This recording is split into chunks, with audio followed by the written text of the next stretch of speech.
আমি তোমাদের সবার প্রিয় সুইটি চোংদার ওরফে লতিকা। তোমরা সবাই কেমন আছো জানিও, আমি ভালো আছি। বহুদিন পর কিন্তু আমি ইউটিউবের জন্য ভিডিও শ্যুট করছি। বহুদিন আগে মানে কি বছরখানেক আগে ছোট্ট মেয়েটাকে নিয়ে ভিডিও শ্যুট করতাম। তারপরে একটু আস্তে আস্তে বড় হচ্ছে, তো আমার ওর পিছনের সময়টা একটু বেশি দিতে হচ্ছে। তার জন্য ইউটিউবটা কাজ করতে পারিনি। তো বন্ধুরা, অনেক অনেক ধন্যবাদ তোমাদেরকে, তোমাদের ভালোবাসায় আমি আবার চলে এসেছি। এইটা মানে আজ থেকে আমি ডেলি ব্লগ শুরু করব, ঠিক আছে? তো কেমন হবে না হবে জানি না, আমি যেটুকু পারবো সেটুকু তোমাদের সাথে শেয়ার করব। বহুত দিন তো আমি ইউটিউবের জন্য ভিডিও করিনি, বাট ফেসবুকের ভিডিও আর রিলস নাচানাচিটাই আমি একটু বেশি করি। তো যাই হোক, চলো তোমাদেরকে এবারে আমার ডেলি ব্লগ তোমাদের সাথে শেয়ার করব। কেমন হবে না হবে আমি সত্যি বলছি এখনও জানি না।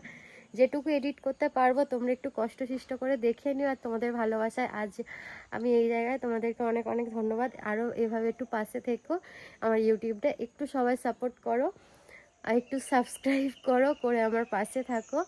তোমাদের ভালোবাসায় সুইটি চোংদার আজ সত্যি অনেকটা মানে কৃতজ্ঞ থাকবো তোমাদের কাছে। একটু ভালোবাসা দিও আমার ইউটিউব চ্যানেলটার জন্য, সুইটি চোংদার। তো চলো আমাদের এবার সারাদিনের কাজকর্ম তোমাদের সাথে শেয়ার করি। বহুদিন পর আমি আজ ইউটিউবের জন্য ভিডিও শ্যুট করছি বন্ধুরা। এটা ফেসবুক ইউটিউব দুটোতেই পোস্ট হবে। তো এটা মেনলি আমি ইউটিউবের জন্যই আজকে আমি শ্যুটটা করছি বহুদিন পর। গুড মর্নিং এভরিওয়ান, সবাই কেমন আছে জানিও। আমি তোমাদের সুইটি চোংদার ওরফে লতিকা চলে এলাম তোমাদের কাছে ভালোবাসা দিতে এবং ভালোবাসা নিতে। দেখো, সকালবেলা ঘুম থেকে উঠে সংসারের বাসি কাজকর্ম পরিষ্কার করছি, ঠিক আছে? ঘুম থেকে উঠলাম, ঘরটাকে ঝাঁট দিয়ে নিলাম। এবারে আমার শ্বশুরমশাইকে দেখো খেতে দিয়ে দিয়েছি, উনি মাঠে যাবে। ওনাকে আমি খেতে দিয়ে এবার আমি এদিকে ঘরদোর পরিষ্কার করছি। দেখো, এবার বাবা ওই দিকটা খাচ্ছে বলে ওদিকটা আর গেলাম না, বাবা খেয়ে নিলে তারপর ওদিকটা আমি পরিষ্কার করে নেব। তো দেখো, এবার ঘরদোর পরিষ্কার করা হয়ে গিয়েছে। এবার আমি চলে এসেছি আমাদের বাইরেটা।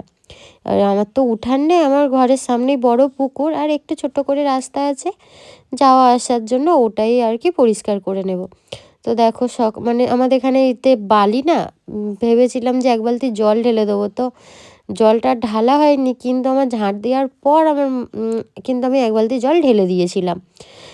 কেননা আমাদের বালি মানে কচা ফেলা আছে, তো মানে বালিতে যে পাথর নুড়ি পাথরগুলো থাকে সেই নুড়ি পাথরগুলো আমি দিয়ে দিয়েছি। আর দেখো আমার দেওরের কাণ্ড দেখো, জলের ড্রামের ঢাকনাটার ওপরে না হোয়াইট সিমেন্ট গুলে একাকার করে রেখেছে, সেটাকে পরিষ্কারও করেনি। তাই বাবাকে জিজ্ঞাসা করলাম যে এটা কী করে উঠবে। বাবা তো বললো রোদে বসিয়ে দিতে, তাই ওখানে একটু হালকা রোদ আসে তার জন্য ওই মাথাটায় বেড়ার মাথায় রেখে দিয়েছি।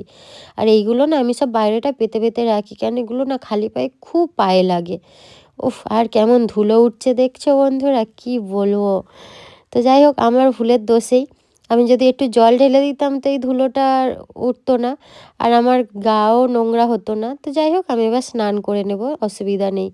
আর দেখছো সরু করে রাস্তাটা আমাদের, আর তুলসী গাছটা তো আমি ভালোভাবে বসাতে পারিনি, একটা টব নিয়ে এমনি ওরমভাবে বসিয়ে রেখেছি। তো আমার মেয়ে তুলসী গাছটা নিয়ে খেলা করে, আর কি বলবো। তো যাই হোক, মেয়ে খেলা করুক ওখানে। আর এইদিকে দেখো, ঝাঁট দিয়ে আমি চলে এসেছি ঘরে, ঘর পরিষ্কার করার জন্য, মানে ঘর মোছার জন্য। ঘর টর মুছে নিলাম।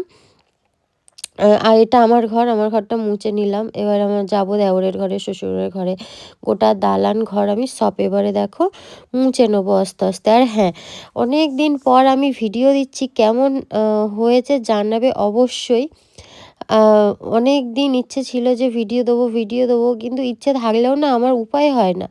রিলসে খুব তাড়াতাড়ি শর্ট সময়ের মধ্যে হয়ে যায়, আর এই ইউটিউবের জন্য শ্যুট করা বা এরকম বড় ব্লগ ভিডিও শ্যুট করা না আমার জন্য একটুখানি মানে একটু হয়ে যায়, সমস্যা হয়ে যায়। কেন আমার এই ছোট্ট মেয়েটাকে নিয়ে সব কিছু সামলে আমি উঠতে পারি না, বুঝলে? তার জন্য এবার অনেকে বলছে বৌদি যে বড় ভিডিও দাও, বৌদি বড় ভিডিও দাও। দেখো, আমি অনেক সমস্যার মধ্যে থাকি, তার জন্য আমি বড় ভিডিও করতে পারি না। বাট মানে ছোট রিলস হলো, তাড়াতাড়ি ওটা হয়ে গেল, সময়টা বেশি দিতে হলো না। আর এগুলো দেখো, আমি যা কাজকর্ম করব আমার অ্যাঙ্গেলে অ্যাঙ্গেলে আমি ঠিক ক্যামেরা বসাতে হবে, ফোন চারিদিকে নিয়ে ঘুরতে হবে, তার জন্য খুব একটা হয়ে ওঠে না। তো দেখো, সমস্ত কাজকর্ম সেরে আমি স্নানটাও করে ফেলেছি। স্নানটা করে এই যে আমি তোমাদেরকে আবার বলছি, দেখো আমি শাড়ি পরে নিয়েছি। আমি তো শাড়ি পরি, আর আমাকে কেমন লাগছে জানিও অবশ্যই। সকাল সকাল ছাদে চলে এসেছি। এই যে এই গাছটা থেকে ফুল নিলাম দুটো, এই যে মেয়ের হাতে দুটো আছে, আমার হাতে দুটো, ঠিক আছে। আর এটা তো হয়ে শুকিয়ে শুকিয়ে যাচ্ছে গাছটা, কেন জানি না, একটু জানিও তো তোমরা। এই গাছটাও দেখো, এটা ফুল আসবে, ফুল ধরেছে। আর দেখো, চলো ব্যাক ক্যামেরায় দেখাই। যে ঠাকুর, যে বৃহস্পতিবার পুজো দেবো, তার জন্য গাছ থেকে এই ফুলটা তুলে নিলাম আমি। এই দেখো, এই দেখো আমার গাছের লঙ্কা দেখো।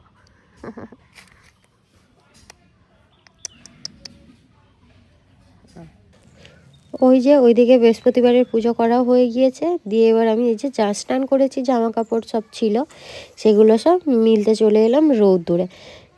তো আমি মানে আমাদের ঘরের সামনেটা বললাম, সামনেই পুকুর, এটা পুকুরের পাড় ধরে আমাদের রাস্তা, তো এখানেই রোদরা আসে। আর ছাদে রোদ, এবার ছাদে না আমাদের খুব খান্ডা রোদ পড়ে না, কেন আমাদের বাড়ির পাশে বিশাল বড় একটা আম গাছ আছে। তো এক বছর, আর মজার ব্যাপার হচ্ছে না, আম গাছটা এক বছর ছাড়া ছাড়া আম দেয়। কেন হয় এটা জানিও তো, এই আগের বছর আম হয়েছে, এই বছরে আম হবে না কেন, কি জানি, আমি জানি গাছ তো প্রতি বছরই ফল দেয়, কিন্তু এই গাছটা না এক বছর ছাড়া ছাড়া ফল দেয়। আমাদের মতো এরকম গাছ আর কাদের কাদের আছে কমেন্ট সেকশানে জানিও তো বন্ধুরা, নাকি শুধু এটা আমাদের সাথেই হয়। তো যাই হোক, দেখো মেয়ের কিছু জামা প্যান্ট ছিল, আর আমার মেয়ে, সেই সকাল থেকে কাজ শুরু করেছিলাম, এইসবে শেষ হলো। এখন প্রায় দুপুরে রান্না হলো, রান্না করলাম, খাওয়া দাওয়া করলাম, বাসন কোসন ধুলাম, গুছালাম। এখন দেখো ঘর দর পুরো একদম টিপটপ পরিষ্কার, দিয়ে মেয়ে এখন ঘুমাচ্ছে। চলো, খাওয়া দাওয়া তো হয়ে গেছে, এখন প্রায় বিকেল হতেই চললো। চলো, আর কত কি শেয়ার করতে পারবো জানি না। ভিডিওটা এখন এখানেই শেষ করছি। সবাই সুস্থ থেকো, ভালো থেকো, সাবধানে থেকো। ভিডিওটা কেমন হয়েছে অবশ্যই কিন্তু কমেন্ট সেকশানে জানিও। এরকম ডেলি ব্লগ তোমরা কি দেখতে চাও জানিও কিন্তু, তাহলে একটু কমেন্ট সেকশানে জানিও, তাহলে আমি আরও ভিডিও বানানোর উৎসাহ পাবো। তোমরা যদি বলো তো একটু বেশি বেশি বানাবো। চলো, ধন্যবাদ।